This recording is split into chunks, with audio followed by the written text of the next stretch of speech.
Hello everyone. Last lecture में हमने बात किया था इलेक्ट्रिक चार्ज के बारे में, उसके प्रॉपर्टीज के बारे में, उसके मास के बारे में। ठीक है, इस लेक्चर में हम बात करेंगे मेथड्स ऑफ चार्जिंग के बारे में। मेथड्स ऑफ चार्जिंग मीन्स किस तरह से किसी भी ऑब्जेक्ट को, कोई भी ऑब्जेक्ट हो जिसे हम चार्ज कर सकते हैं, किस किस मेथड से चार्ज कर सकते हैं। ठीक है, सो आइए सबसे पहले देखते हैं by friction. First by friction. Friction method से हम किस तरह किसी ऑब्जेक्ट को चार्ज कर सकते हैं। ठीक है, सो सपोज दो ऑब्जेक्ट हैं, दो ऑब्जेक्ट लेते हैं, उसे हम आपस में रब करते हैं। ठीक है, तो रब के कारण वहां पे ट्रांसफर ऑफ इलेक्ट्रॉन होगा जो किसी एक ऑब्जेक्ट से दूसरे ऑब्जेक्ट में जाएगा। इसे इस दोनों को हम रब करते हैं, रब ईच अदर। ठीक है, सो यहां से इलेक्ट्रॉन निकल के इसमें जाएगा। Electron, transfer of electron. Electron के पास कैसा चार्ज होता है? नेगेटिव चार्ज होता है। हमने बात किया था इलेक्ट्रॉन के पास नेगेटिव चार्ज होता है। ठीक है, सो यहां से इस ऑब्जेक्ट से इस ऑब्जेक्ट में नेगेटिव चार्ज जा रहा है। मीन्स यहां का अगर सारा नेगेटिव चार्ज यहां चला जाता है तो इसके पास कैसा चार्ज बचेगा? Positive charge, means plus. इसके पास प्लस चार्ज बच जाएगा। ठीक है, और जब इस ऑब्जेक्ट के पास बहुत सारे नेगेटिव चार्ज हो जाएंगे तो आएंगे, इस ऑब्जेक्ट से इसमें जाएंगे तो इसके पास बहुत सारा नेगेटिव चार्ज हो जाएगा, सो ये नेगेटिवली चार्ज हो जाएगा। इस तरह से बाय फ्रिक्शन मेथड से हम किसी भी ऑब्जेक्ट को चार्ज कर सकते हैं। ठीक है, सो इसमें हम लिख लेते हैं, इफ वी रब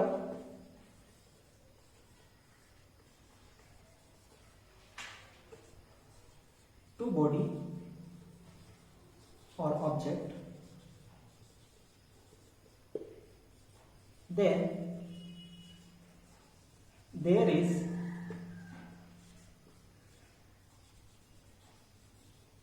transfer of electron takes place.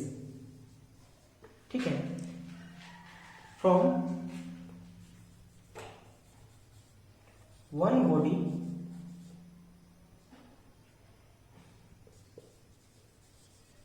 to another।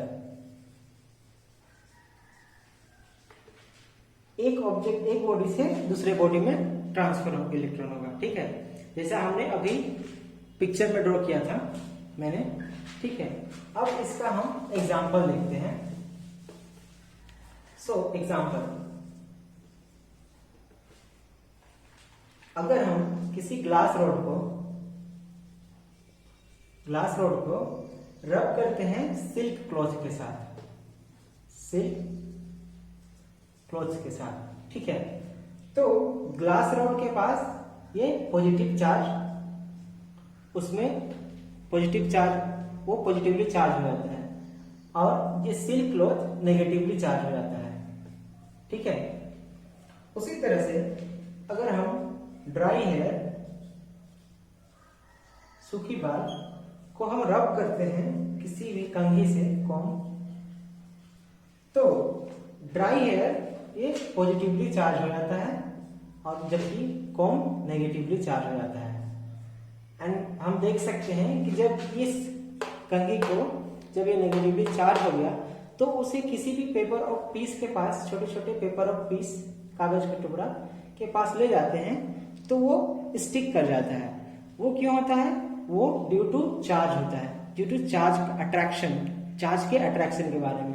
कागज में पॉजिटिव चार्ज रहता है, ठीक है, ये पॉजिटिवली चार्ज रहता है, ये नेगेटिवली चार्ज। तो हमने देखा था कि positive charge and negative charge attract each other. ठीक है, सो ये दोनों एक दूसरे को अट्रैक्ट करते हैं, इसीलिए वो कंघी पे कागज का टुकड़ा स्टिक कर जाता है।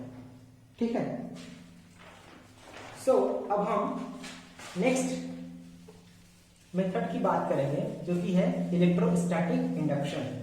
ठीक है,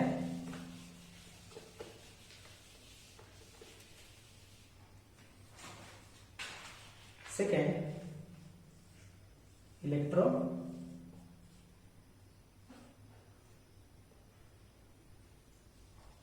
स्टैटिक इंडक्शन।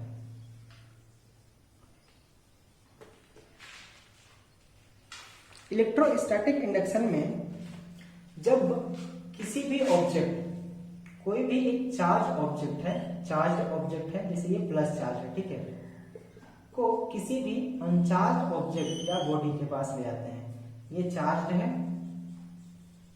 ये चार्ज है, ये अनचार्ज है। अनचार्ज मीन्स और न्यूट्रल।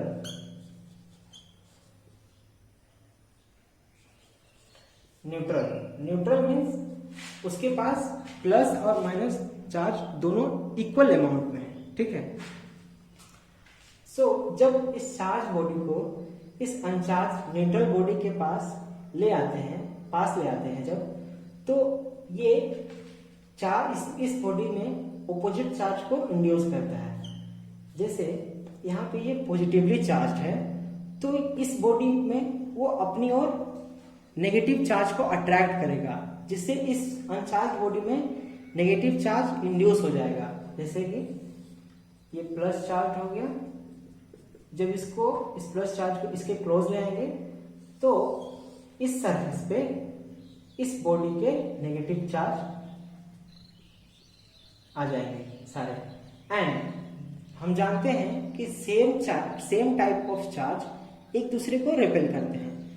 इस बॉडी का जो भी प्लस चार्ज हो, वो इस प्लस चार्ज के रिपल्सन की वजह से इस सरफेस पे आ जाएंगे। ये इस सरफेस पे आ जाएंगे। ठीक है,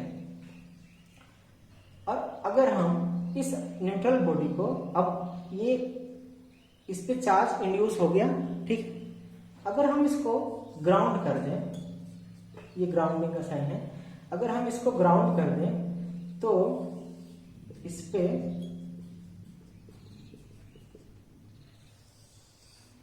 प्लस चार्ज चले जाएंगे ग्राउंडिंग होके और सिर्फ नेगेटिव चार्ज रह जाएगा। ये पॉजिटिवली ये चार्ज है, ये चार्ज बॉडी था, जो चार्ज ही था, ये नेगेटिवली चार्ज हो जाएगा, नेगेटिवली चार्ज, इसमें ये नेगेटिवली चार्ज हो जाएगा। इस तरह से इलेक्ट्रोस्टैटिक इंडक्शन के द्वारा हम किसी भी न्यूट्रल और अनचार्ज बॉडी को हम चार्ज कर सकते हैं। ठीक है,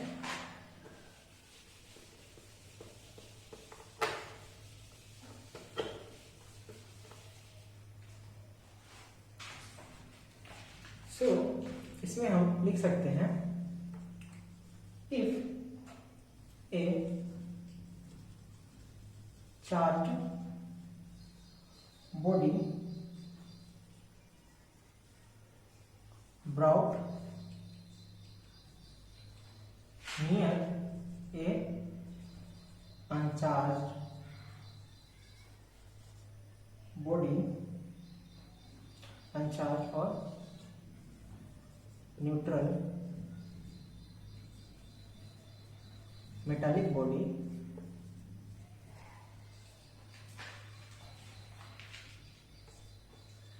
then the charged body attract opposite charge of uncharged body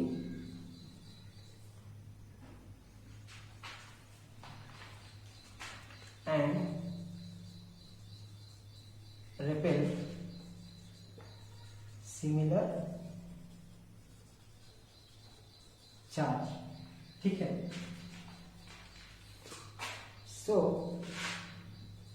the uncharged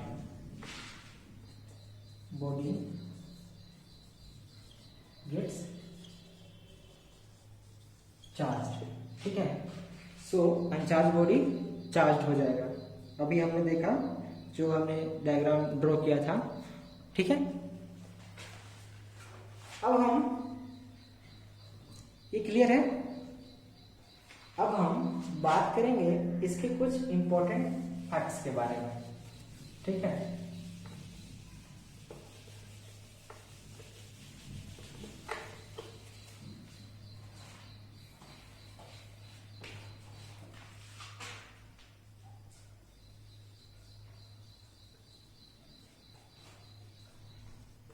important facts, electrostatic induction का इंपॉर्टेंट फैक्ट्स है, ठीक है। First, inducing body neither gain nor lose charge. जो चार्ज बॉडी को हम अनचार्ज बॉडी के पास लाते हैं, सो उस चार्ज बॉडी ना ही वो कोई भी चार्ज गेन करेगा और ना ही वो कोई भी चार्ज लॉस करेगा, ठीक है। उसके चार्ज कांस्टेंट रहेंगे, मीन्स उसमें जितना चार्ज है वो चार्ज कांस्टेंट रहेगा, उसमें कोई चेंजेस नहीं आएगा, ठीक है। Second, the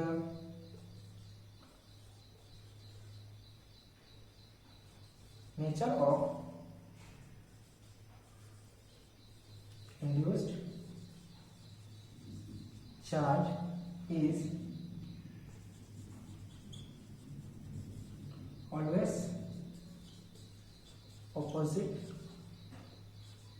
to that of inducing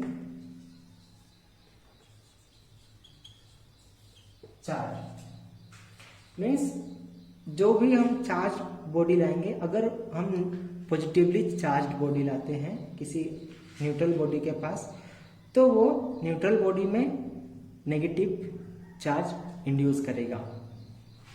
अगर हम पॉजिटिव लाते हैं तो वो नेगेटिव इंड्यूस करेगा, ठीक है। अगर हम नेगेटिव लाते हैं तो वो पॉजिटिव इंड्यूस करेगा, ठीक है। वो ऑपोजिट चार्ज इंड्यूस करेगा, ठीक है।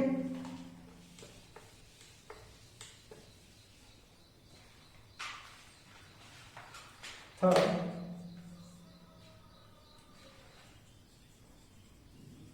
Induction takes place only in bodies, not in particle, ठीक है। सो इलेक्ट्रोस्टैटिक इंडक्शन होगा वो सिर्फ बॉडी में होगा, पार्टिकल में नहीं होगा, ठीक है। किसी भी पार्टिकल में नहीं होगा, ठीक। अब हम थर्ड मेथड का बात करेंगे जो कि है methods of charging by conduction method, ठीक है।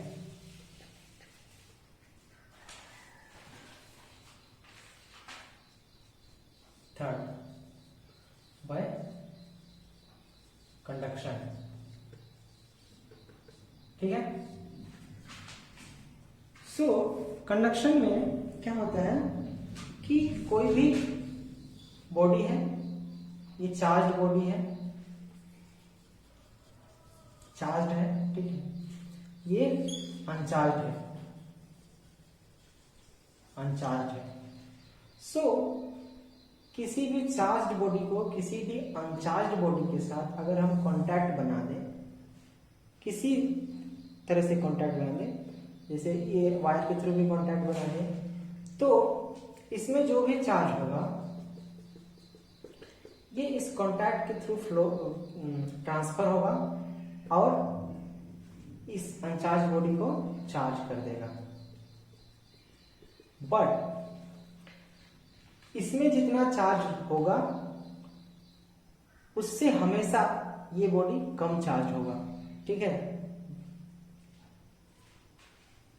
कंडक्शन में क्या हो रहा है कि ये कोई चार्ज बॉडी है, ये कोई अनचार्ज बॉडी है, दोनों के बीच हम कुछ कांटेक्ट बना दें तो यहां से चार्ज इस कांटेक्ट के थ्रू यहां ट्रांसफर होगा और इस अनचार्ज बॉडी को चार्ज कर देगा। ठीक है।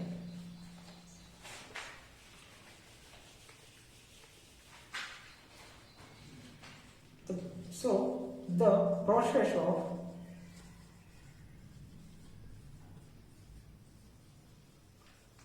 transfer of charge is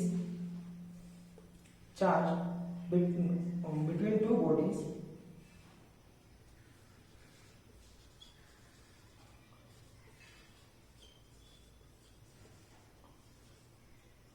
is known as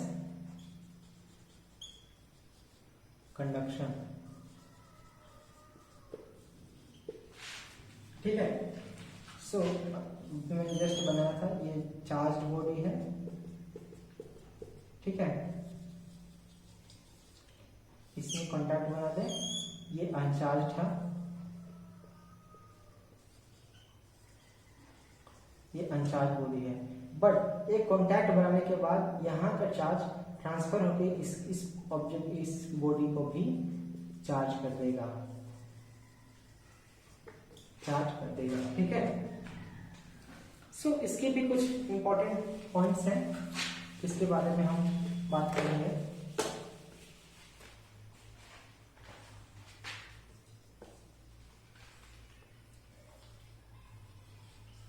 charge gain by uncharged body is always lesser than initial charged body। Means अभी मैंने बताया था कि ये अनचार्ज बॉडी जितना भी चार्ज गेन करेगा वो हमेशा इस चार्ज बॉडी से कम होगा। ठीक है, हमेशा इस बॉडी के चार्ज से इस अनचार्ज बॉडी में कम चार्ज होगा। ठीक है। सेकेंड,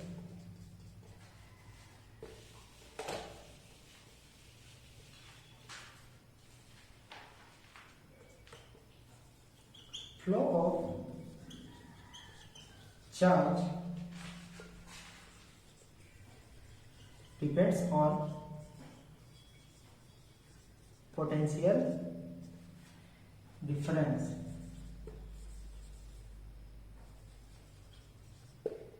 ठीक है, चार्ज का जो फ्लो होगा हमेशा वो पोटेंशियल डिफरेंस पे डिपेंड करेगा। ठीक है। थर्ड, इसे positive charge flow from higher potential to lower potential. ठीक है। While negative charge always flow from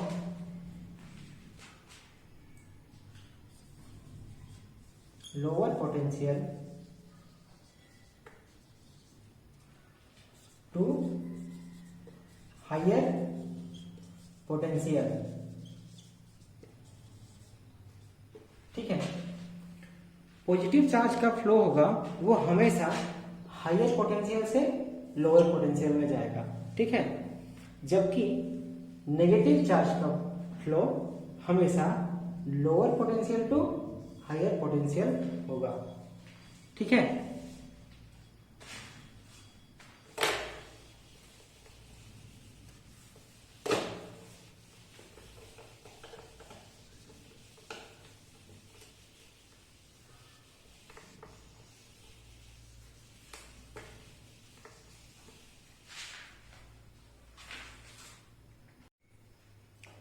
सो एक एग्जाम्पल करते हैं। सो क्वेश्चन है, when a piece of polythene is rubbed with wool, a charge of -2 into 10⁻7 coulomb is developed on polythene. What is the amount of mass which is transferred to polythene? ठीक है, solution. So question में कह रहा है कि when a piece of polythene, किसी polythene का टुकड़ा को हम वूल के साथ रब करते हैं, सो पॉलीथीन पे -2 into 10⁻7 कूलम चार्ज डेवलप होता है। ठीक है, so total amount of mass क्या होगा, उस पॉलीथीन में जितने भी नंबर ऑफ ट्रांसफर्ड इलेक्ट्रॉन हुआ, जो भी इलेक्ट्रॉन ट्रांसफर हुआ पॉलीथीन में रब के कारण, सो उसका टोटल मास क्या होगा। ठीक है, सो सबसे पहले हम निकालेंगे कि कितने नंबर ऑफ इलेक्ट्रॉन ट्रांसफर हुआ टू पॉलीथीन। ठीक है,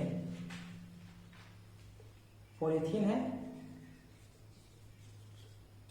उसे हम वूल के साथ रब कर रहे हैं। ठीक है, सो यहां से पॉलीथीन में इलेक्ट्रॉन का ट्रांसफर हो रहा है। ठीक है, जिसकी वजह से पॉलीथीन पे चार्ज क्रिएट डेवलप हुआ, वो है -2 into 10⁻7 कूलम। ठीक है, दोनों को हम रब कर रहे हैं, क्वेश्चन में कह रहा है कि दोनों को हम रब कर रहे हैं, तो यहां से ट्रांसफर ऑफ इलेक्ट्रॉन हो रहा है। ठीक है, इलेक्ट्रॉन ट्रांसफर हो रहा है, जिसकी वजह से पॉलीथीन पे चार्ज डेवलप हो रहा है, वो इतना है। ठीक है, सो टोटल कितना मास इलेक्ट्रॉन का ट्रांसफर हुआ, सो हम सबसे पहले निकालेंगे कितने नंबर ऑफ इलेक्ट्रॉन ट्रांसफर हुए वूल से पॉलीथीन में। ठीक है, सो हमने एक फॉर्मूला देखा था Q = NE। ठीक है, सो इसको यूज करेंगे हम। Q हम लोग को दिया हुआ है, सो N निकाल सकते हैं, N = Q/E। ठीक है, N = 2 into, यहाँ पे हम मैग्नीट्यूड लेंगे चार्ज का, 2 into 10⁻7 कूलम अपॉन ई का वैल्यू कितना होता है, 1.6 into 10⁻19 कूलम। ठीक है, सो इसको डिवाइड करने पे एन का वैल्यू आ जाएगा 1.25 into 10⁻12। इतने नंबर ऑफ इलेक्ट्रॉन ट्रांसफर हो रहे हैं, कहां से, वूल से पॉलीथीन पे। ठीक है, नंबर ऑफ ट्रांसफर्ड इलेक्ट्रॉन है। ठीक है, ये N है, यहाँ पे नंबर ऑफ ट्रांसफर्ड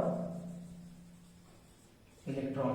ठीक है, सो अब हम इस नंबर ऑफ ट्रांसफर्ड इलेक्ट्रॉन को हम इलेक्ट्रॉन के मास से मल्टीप्लाई कर देंगे, तो हमको टोटल अमाउंट ऑफ मास मिल जाएगा। ठीक है, सो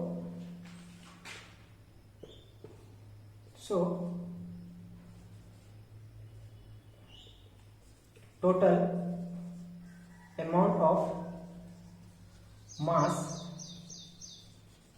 equals to n into me minus mass of electron। ठीक है, सो n की वैल्यू कितना है, यहाँ पे हम फाइंड किए 1.25 into 10⁻12। ठीक है, into mass of electron 9.11 into 10⁻31 kg mass of electron, याद है ना।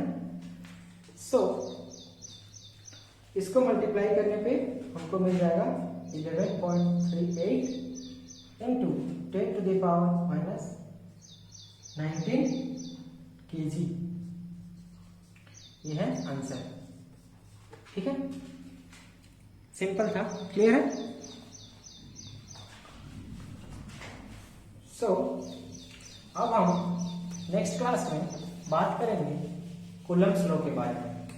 ठीक है, कूलम्ब्स लॉ क्या होता है और उसके फॉर्मूले के बारे में बात करेंगे, कुछ प्रॉब्लम भी डिस्कस करेंगे, ठीक है। सो